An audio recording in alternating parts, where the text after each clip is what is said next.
Welcome to Big Blend Radio, where we celebrate variety and how it adds spice to quality of life.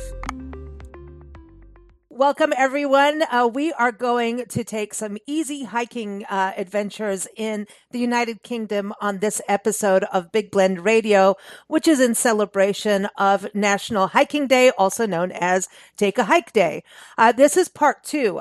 Part one is linked in the episode notes, where we had different travel writers and outdoor adventurers join us to talk about hiking destinations across America. And of course, we also went overseas to places like the Cayman Islands and Slovenia. But this episode is all about England and United Kingdom.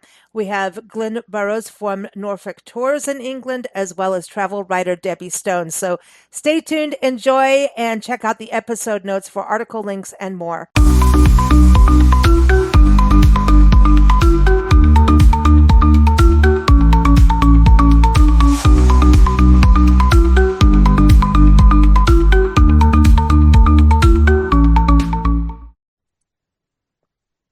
So in keeping up with our Take a Hike Day, which is November 17th this year, 2024, we've got travel writer Debbie Stone on the show. She is on Big Blend Radio every fourth Tuesday with her Global Travels with Debbie Stone. We call her Fire Monkey.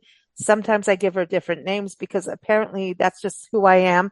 But she really has traveled the globe. And when I told her, hey, we're doing this show on hiking, and then we started to think, well, what can we talk about? Well, the problem is she's pretty much hiked the world, from Namibia to, Bhutan to, I mean, it's insane. Italy, she has done a little bit of everything, but she wanted to focus on two specific places.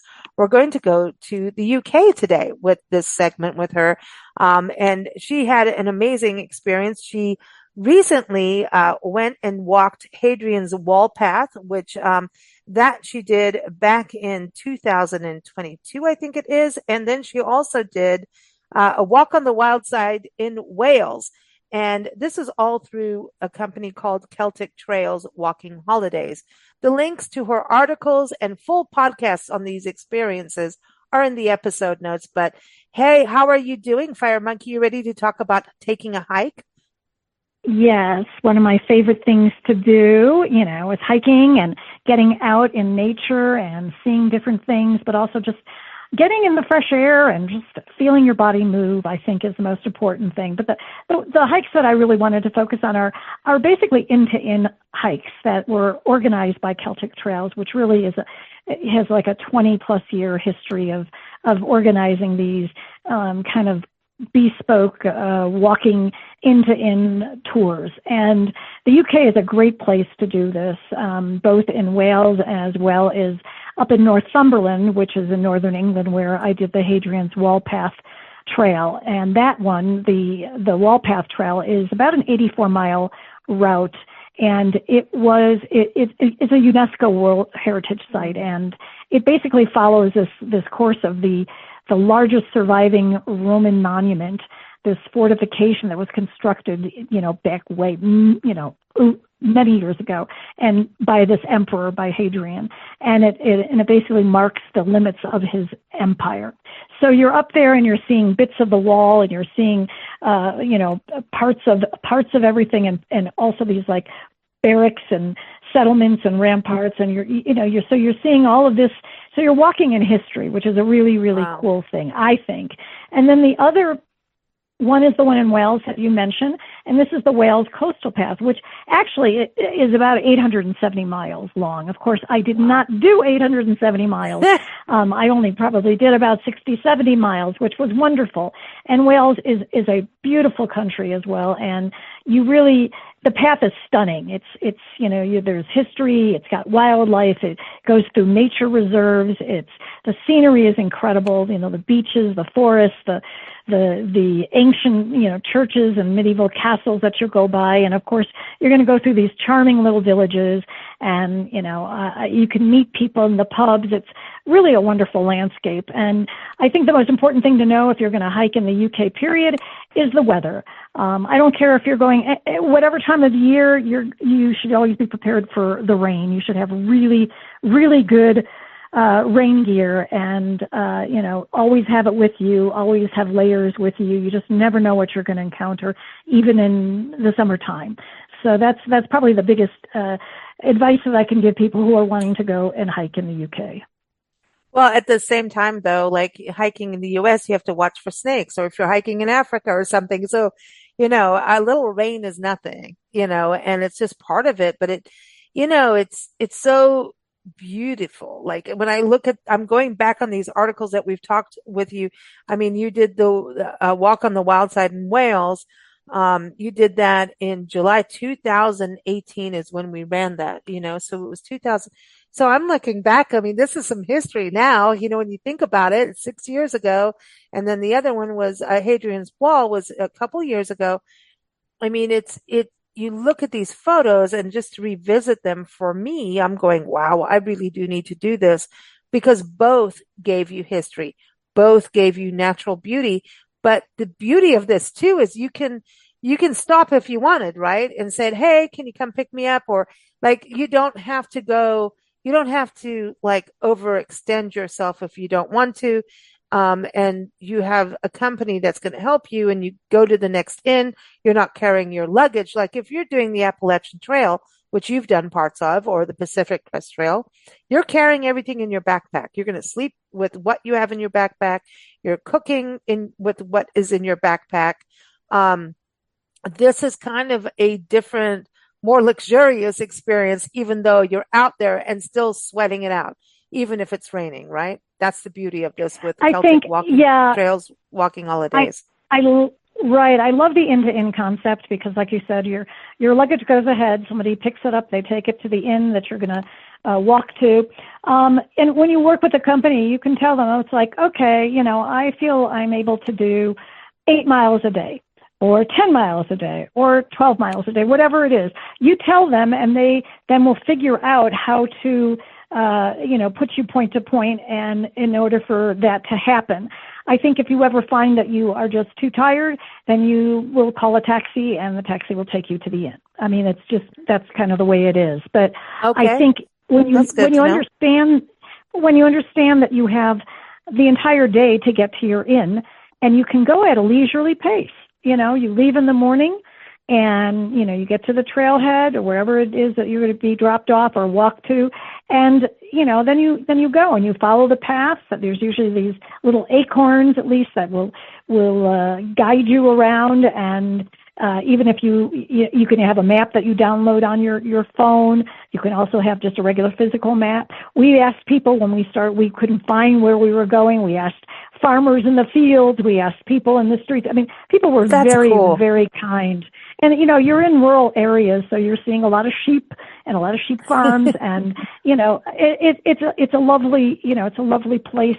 You feel like you're in, one of the Bronte novels, and you're just, or Heathcliff on the moors. And it's just, I don't know, it's a wonderful atmosphere to be in, but the people are lovely. We really enjoyed all the inns that we stayed at, and all the interactions that we had with the locals. Yeah, because it's kind of more laid back, and it's not like I have to do this, I have to climb that. It's like I'm taking a long walk, right. And and I can go at my pace, and I'm going to have fun. And if I have a couple beers with the locals in the pub, I can do that. I don't have to overextend. And I think also with this, you don't have to be like up at 4 a.m. to hike because of heat either. Really, no. And you also don't have to be an Uber hiker. And that's what I tell people. You're a walker, and there's some times when you're walking up steeper inclines, or you're going up hillsides, or whatever it is, or you're going on uneven, rough terrain. But you're basically walking, and everybody can put one foot in front of another and do it at the pace that they can do it, and know that they've got all day to reach that inn, and it's really, to me, it's really the best of both. You get the best of both. Now, did you ever get to have a pub lunch in between, like, the walk? Of of the course. day? Oh, all the time. Yes. Yes. Okay, Yes. that's the important Nice, thing. nice, one of those, plowman's lunches or fish and chips or, any of that. I mean, it's just, you go through these little villages and that's where you're going to, stop, or if you're thirsty, you're going to stop for a drink, whatever it is. But that's the beauty of it, is being able to kind of find these places. They will, Celtic Trails maps everything, and they will even tell you, places that, you could stop at. This is a good place to stop here. If you want to go a detour on the walk to see this particular castle, you can do that. So they give you all these different options. It's very detailed, very detailed. So you don't have to even think about it. You just, read what's in front of you. And if you decide you want to go off the trail to go see something, that's great. It's really a nicely laid out type of journey. And I think a lot of people, instead of feeling like, they're really stressed about, hiking and like you said, getting up at the crack of dawn, trying to do all this. This is something that I think everybody can do. Now granted, if you've never walked distances and maybe you want to prepare for something like that, maybe you want to start building up your mileage a little bit, and you can do that on a day-to-day basis at where you live. Yeah, just go start walking your neighborhood, maybe once a day, twice a day, or go to your local parks and just start doing it. But it's not like this monstrous hike. Like, you're not doing the Appalachian Trail, you're not doing the PCT, you're not, doing, these intense hikes, which in a way, I just feel like we've almost over pushed ourselves in this. Oh, you can't do this trail unless you do the whole thing. You know what I mean? It's kind of, I like this idea of a relaxed thing where you can slow down, because I want to see everything. I want to see every blade of grass. I'm slow. I'm a slow person in that way, because I just want to take it in, You're a fire monkey though. So do you slow down on a hike? Like, as a fire monkey, do you slow down?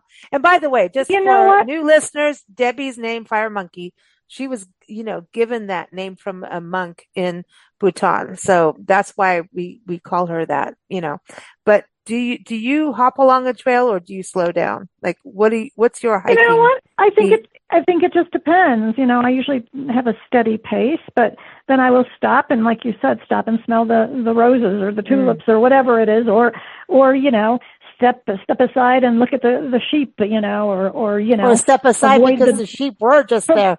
Yes, that's right. Or there's some dung on the road or on the fields or whatever. But every place there's always something to see and something interesting, and it's nice. I think it's fun to do this with somebody. It's always nice to have a companion.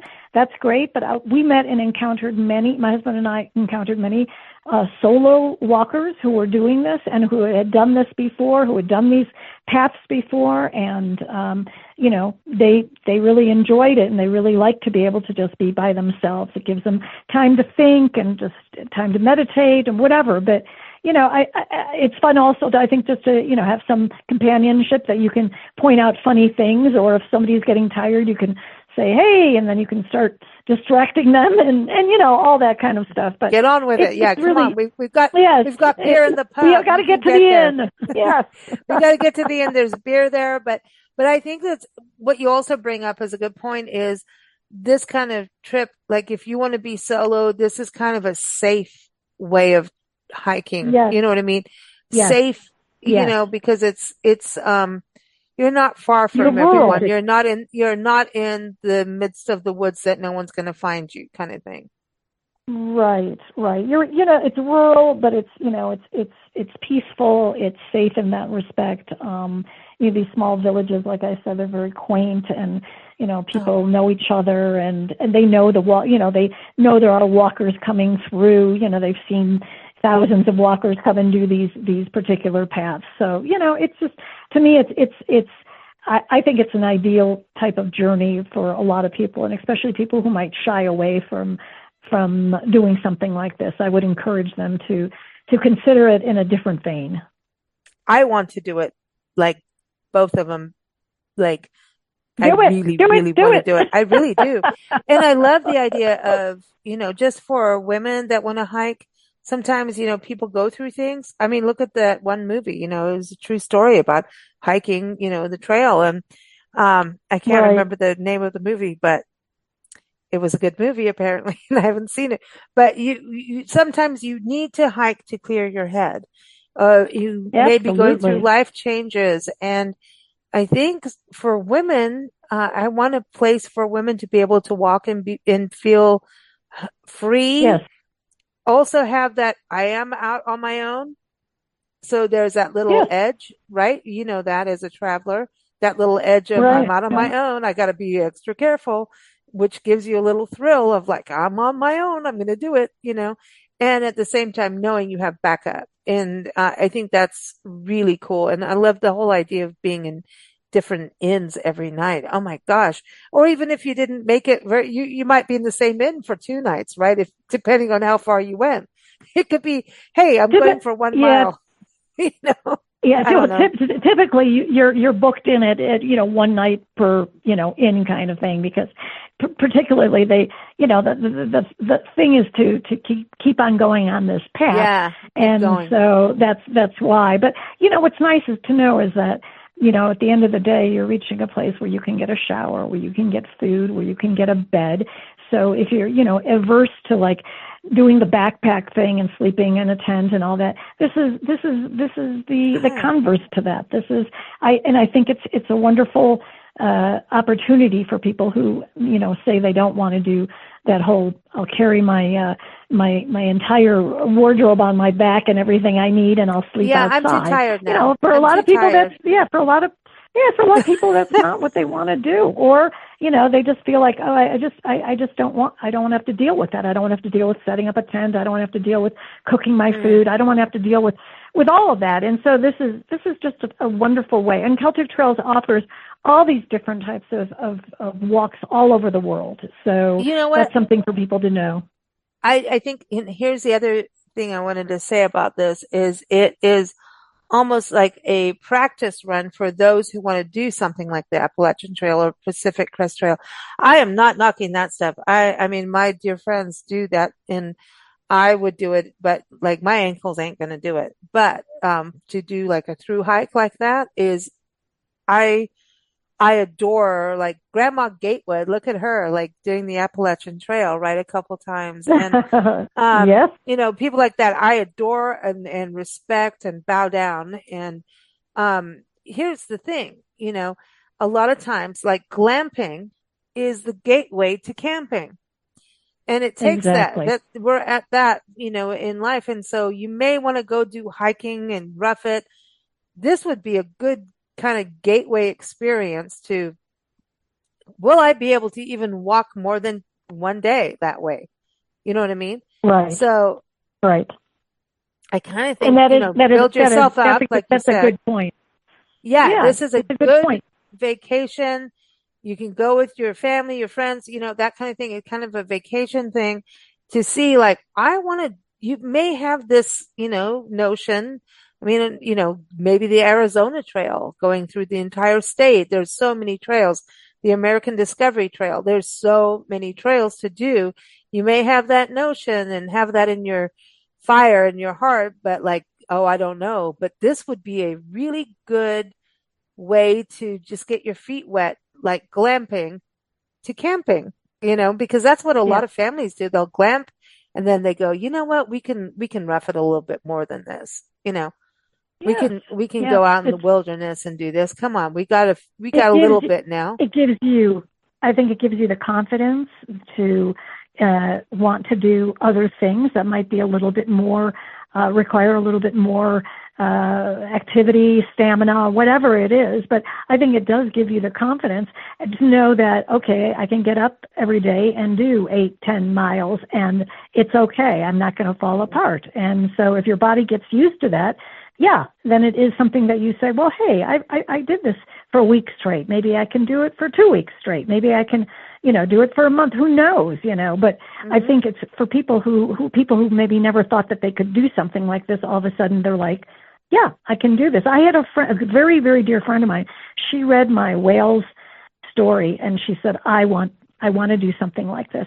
So flash forward to like about a year ago, she and her 2 adult daughters went to England, and they went to do a walk, and they did an inn-to-inn walk, and she was so proud of herself because she never thought she would be able to do something like that, and she just loved it, and her daughters loved it. And it was a great feeling of camaraderie, and she loved the inns, and so I'm so glad that I like spurred on, somebody gave them that nudge, feeling that maybe they could do this, But that's a thing too for women travelers. We have so many women traveling solo Yes, or with friends now compared to 10, 15, 20 years ago, right?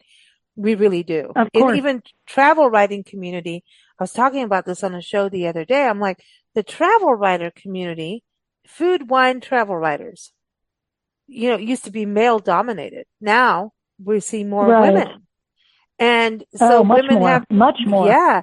And so we had to get our skills fast. We had to be strong, go into different environments that you were told you weren't supposed to be in, you know.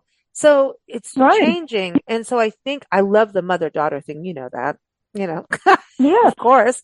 Yes. So I love that. I mean, what an adventure. I think for college students as going off together, and hiking. It Yes. used to be backpacking and hitchhiking and stuff, but now why not do this? It's a little safer, you know, just saying this would be a good, graduation gift And for, you know what? This thing doesn't. What I think is wonderful is a lot of people get stressed out about planning every detail. This is planned for yeah. you. They give you the route. They tell you where you're going to stay. They tell you how far you're going to walk. They tell you what you can see along the way, what you can detour to see along the way, where you can eat. They give you all of this information, so you really don't have to do anything except get yourself to the point A where you're supposed to start, and that's all it is. And so, for people who are they just kind of get so in a tizzy about, oh my gosh, Oh boy. we have to plan all this stuff. Where are we going to stay? What are we going to do? How are we going to this whole thing? This is all done for you, and it's wonderful to know when you get your packet. Well, there's my packet. That's what I'm going to do, and there's where I'm going to stay, and that's what I'm going to see. I think you just hit on something so important. As we travel, as Nancy and I travel the country, we pet sit, we do all our different park travels along with that. And we connect with people who are traveling. And I want to say that I've noticed a level of anxiety, high anxiety of travel. People, just before they leave, there's this high anxiety. And you're right. If somebody else is taking care of it, you have your documents. Everybody keep your documents in place, please. Hold on to your passports, all that good stuff. But what I've noticed is if it is all on their shoulders, the anxiety is high. If they've worked with a company or, it's not as high. I don't care what age it is. I can tell you the anxiety level is high. I mean, I know it. My anxiety is level every time is high every time we move from A to B because I want to make sure everything got in the car. We all have it. But if you already know, you don't have to worry about what's going on in a foreign country. I mean, England's not a foreign country, but it is a different country for us. Maybe your first time. Hey, have someone else that's a friendly face on the other side that's helping you. I really believe that. I believe in travel advisors and travel agents and people that are that conduit because if you're trying to do it all yourself, now it's becoming a job. And travel is supposed to be opening doors and experiences. Now, some people are like total solo travelers, just want to do their own thing. That's for you. But with what we're talking about right now, you can go on an adventure that is not like, hey, I'm going to be Indiana Jones, but I'm going to be a partial Indiana Jones, but I'm going to tell you the anxiety level that we've experienced in people going to travel is pretty high in certain, it's high. I think, there are people that absolutely adore and appreciate having the opportunity to plan everything themselves because it's exciting for them and they don't mind that. They like that. They want to do the research. They want to do all of that. And then there are people that are like, oh, that's too much for me. I really would like somebody, I need guidance. And so then, then you seek out a tour advisor, you seek out a tour company. There are so many companies out there that are now doing a lot of bespoke private tours that you get input on as to what you want to do, and they plan it for you. And, you don't have to think about going, with a party of 30 or 40 people on a coach somewhere. You can do something on a personal, private level, seeing the places you want, going and staying at the places you want, and having this all planned out for you by these companies, which are more and more of them are doing these types of bespoke types of experiences because people want this. They're craving this. Well, everybody wants to have an authentic experience that goes to them, like we only live so long, right? And I want to tell you, it's hard for me to even say this, it's just tearing up a bit. Jim Ostick, our dear friend, has passed. He did walk the American Discovery Trail. He did majority of the Appalachian Trail. He walked as a retired man, walked across the country, that American Discovery Trail, loosely following him. Right. He walked the Pacific Crest Trail. He cycled the perimeter of America as a retired man, environmental science. Wow. Anyway, I want you to know, he read and listened. He loved your articles, both of them, and listened to your podcasts on both these stories.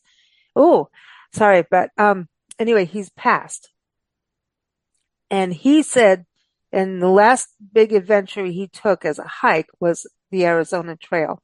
And we had to pick him up because he got his knee and he had an accident on the trail. Right. We took him there to the trailhead and then we picked him up and took him home, And, he really pushed himself for hiking. And I would never have thought in my wildest dreams, because he's such a, he wrote 3 books on his travels, and trail angels that picked him up while he's walking through the desert in summer, like people are like, dude, you can't, you're an old man, and, right. Yeah. And he read both your articles and listened to your interviews with us. And he said, I'm going to do that. Unfortunately, he didn't. He didn't make it. But anyway, he realized, like, that's what I need to do at this stage. I'm kind of done doing the crazy wild stuff, which he really did, obviously, with what he did. But he was like, this may be what I'm going to have to, like, really look at this now, because his knee wasn't as good as it was, and that's what happened in Arizona. And he was having problems with it, and he wasn't able to he wanted to do more of the Pacific Crest and all of these things, but he had to have this realization. And he was looking at this going, oh, I could do that, and I just think, it was like, for him, I was like, wow, you would do that? He goes, are you kidding me? Someone else is going to carry my backpack? Hell yes. He goes, Lisa, I'm tired of rice over a campfire, the same bagged rice. Are you kidding me? I'm in. So I just want to say, like, he was, he was alive during those articles and interviews, because I never thought he would be. And he goes, this kind of trail service is starting to look good. So, I think everybody has to know their own body and know what they're able to do. I also think that people get scared off because they think that a hike must be something like, oh, I'm going to have to climb a 14, or I'm going to have to go 20 miles. I'm going to have to, people, I think, get scared off by certain things, and they just think, oh, I'm not a hiker. I have friends that say, oh, well, I'm not a hiker, I don't hike. And I'm like, do you walk? And they're like, yeah, I walk. And I'm like, then you're a hiker. Okay, you walk. Okay, you're walking outside. Yes, then you're a hiker. And so people understanding that it's not, you don't have to think big. You don't have to think massive or tall or steep or long or whatever. You don't have to go there. You can think very small, and then get your confidence and go slowly, slowly, slowly, and go to where there's a goal that you set for yourself that you're gonna accomplish. But don't get afraid. Don't imagine that it's something is going to be so difficult for you, because I think that just makes people just run the opposite direction. Mm-hmm. Yeah, exactly. Exactly. Just 1 foot at a time. That's what he always said, is 1 foot forward. Absolutely. And you're gonna take another one back, and then you're gonna take another one forward, and then another one forward. That's how he did all his walking. Absolutely. Absolutely. Amazing, amazing. Absolutely. Well, Debbie, always fun chatting with you. Fire Monkey. Everyone, keep up with Debbie. She's again on every fourth Tuesday on Big Blend Radio with her Global Adventures with Debbie Stone. And so listen there on bigblendradio.com, and the links to her articles on nationalparktraveling.com are in the episode notes. Thank you so much. I want to go there. Thank you. I want to go now. Thank you. Please do. Take care.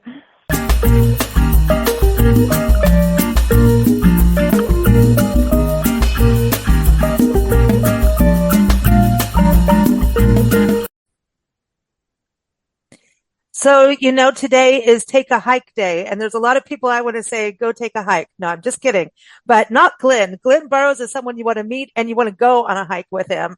We are going again to England on this episode of Big Blend Radio. We've got Debbie Stone on the show talking about her times doing the Hadrian's Wall hike, and also going to the Wales coastal path that she hiked. But GLYNN's going to talk about hiking Roman roads and the coastal path of England. So it doesn't feel like you're going to go on a hike. This is like more nice walking, GLYNN. How are you? Yeah, I'm good, thanks. Yeah, I've actually just come back from the coast today. I've been with a group of people, and we've been right on the coast. We've brought back a bucket full of mussels, a small bucket full of cockles, and some beautiful Norfolk crabs. So that's what I've got for my tea tonight. Anyway, right. So walking in Norfolk is not, generally speaking, hard work. All around the coast around here is not hard work. So if you just want a nice easy walk, then Norfolk and Suffolk are quite relaxing walks. So if you walk along the Peddar's Way, that goes right the way out the coast, and then you can pick that coastal route up, so you can then walk around the coast, and it's just such lovely countryside, and it's not hard work. It's a nice walk. So everyone, GLYNN is on our show every fourth Saturday he's the English connection. So we talk about England, we talk about history, all kinds of things. And he's also the owner of Norfolk Tours. So you can go to norfolk-tours.co.uk. And we've got that linked in the episode notes, as well as his articles on Peddar's Way, which is the Roman roads. And so we've got that article linked in the episode notes, as well as his article about walking the coastal path. And both have full interviews about it as well.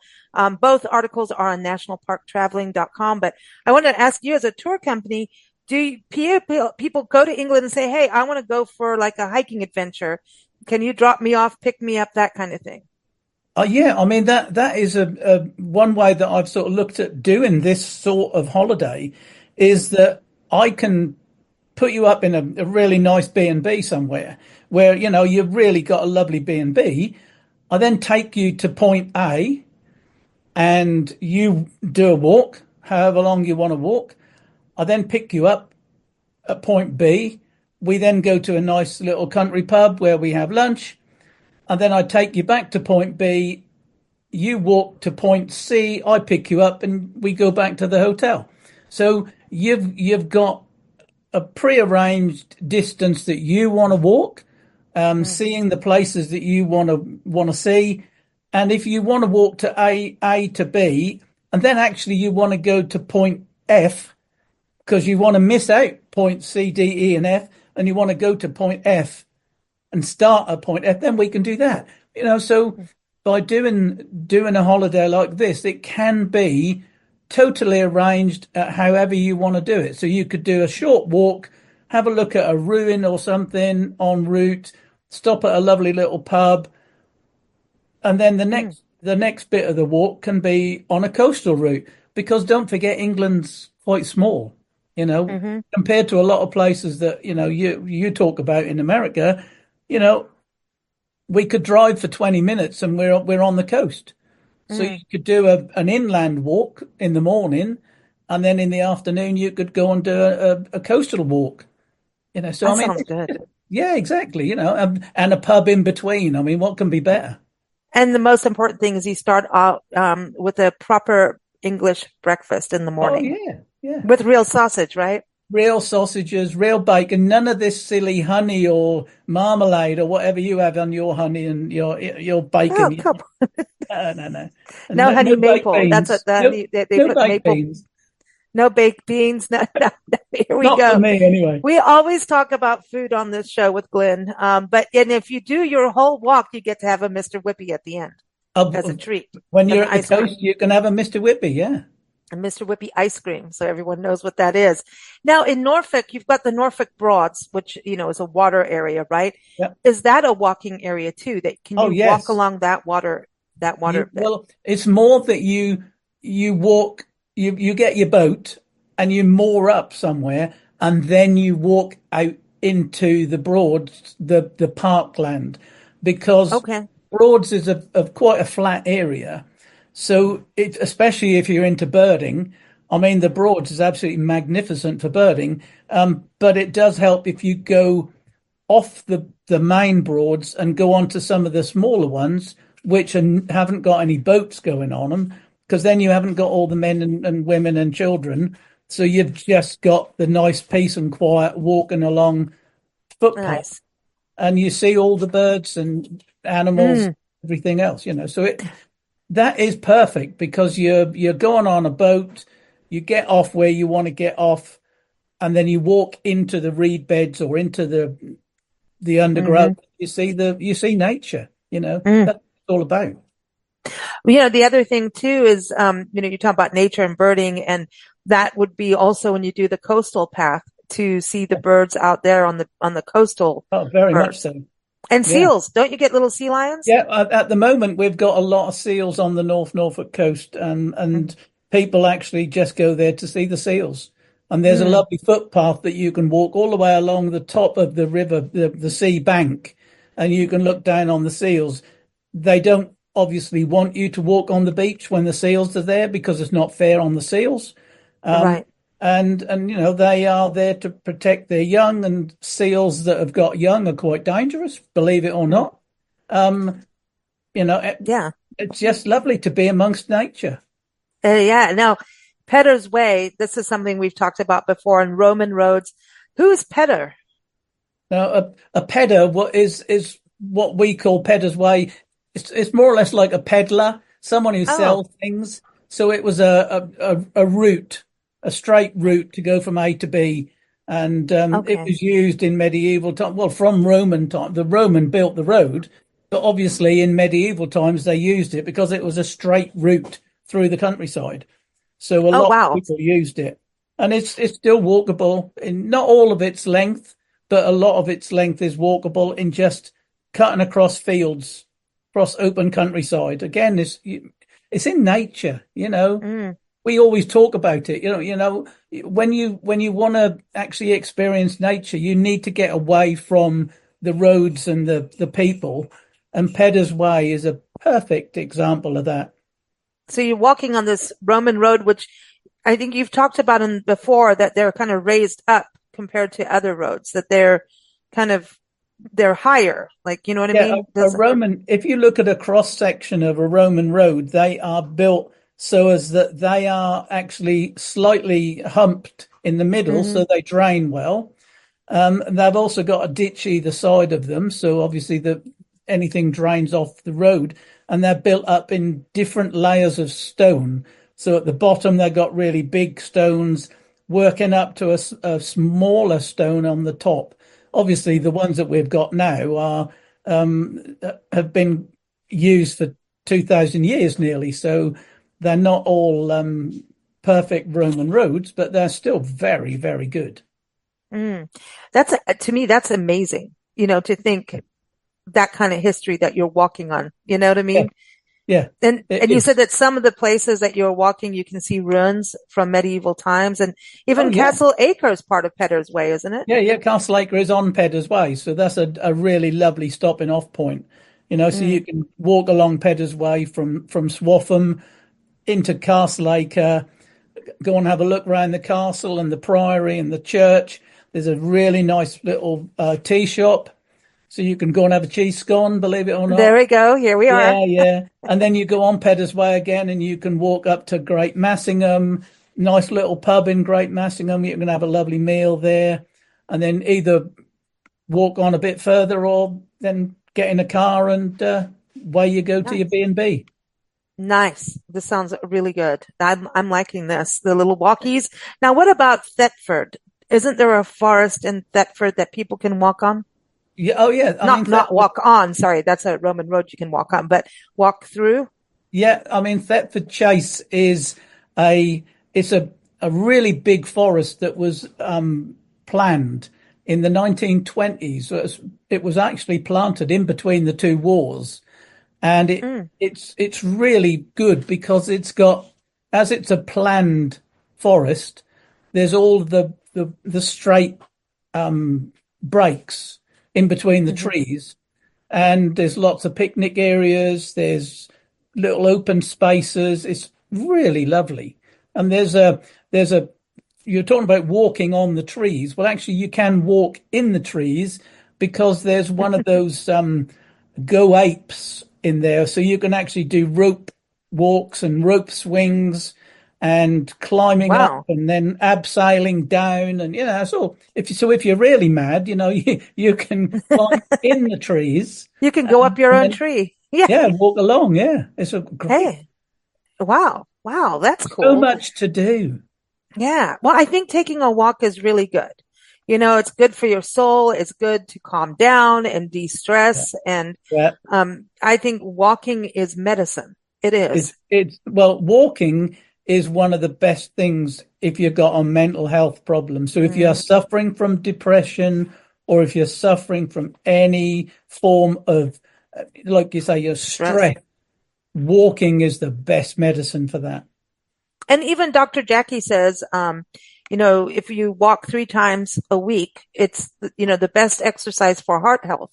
Yeah, If you do 150 minutes of walking a week, you're helping your heart significantly, yeah, to prevent heart disease and to create heart health. And, yeah, she's a big advocate for it. And, it just feels good. And if you can start your day with it, it's even better. I mean, yeah. and most of artists and writers I know, they try to do that first and then they come back and they can write. Walking Yeah, helps because writing. not only is it good for your heart, it's good for your lungs because you're breathing in all, as long as you're not Hmm doing it in the middle of a city, you're breathing in all this lovely fresh air, but you're also in nature. So, especially if you are an artist or a writer, you get lots of inspiration from what you're seeing around you, so Mm, it is just an all-round good thing to do. Yeah, I and love it. you don't have to, really walk. You can just stroll if you want to, Hmm you know. I And agree. that's the lovely thing about Norfolk is that it is not hard work, Mm, It's this lovely. sounds so much fun. So much fun. I want to do it. I want to do Peddar's Way. I want to do the coastal one too. I really do. So I'm waiting. yes, well, we're going to get there. We're going to get there. I just think, sometimes it's really cool to do these monumental hikes, right? And, hike up a mountain and, do Half Dome and Yosemite and things. But sometimes just to calm down and smell the roses, and you can on Petter's Way. I've seen your flowers of, the Yep, wild roses yep, and yep, butterflies and wildflowers and crabapple trees in bloom and things like that. Yeah, it just everything. is so And refreshing to do. if you come in September, you'll be able to pick blackberries on the way through, and have fresh Wow. fruit as you're walking. Oh, see, I like that. I like that. Exactly. Awesome. Well, everyone, Glynn's articles are linked in the episode notes, and you can go to norfolk-tours.co.uk. And what he does, I think, is awesome. He will create a tour according to what you want to experience. So like he says, if you don't want to do part of the hike, don't. Just skip on over to the next part, so you can do what you want, when you want. And I think that's really great. So you're not herded like sheep onto a bus. So we Definitely don't do that. not. And if you want really good breakfast sausage, go with Glynn. He knows the places that could actually serve a proper English breakfast. I do indeed. Thanks, Glynn. Thanks a lot. See you later. Thank you for listening to Big Blend Radio. Keep up with our shows at bigblendradio.com.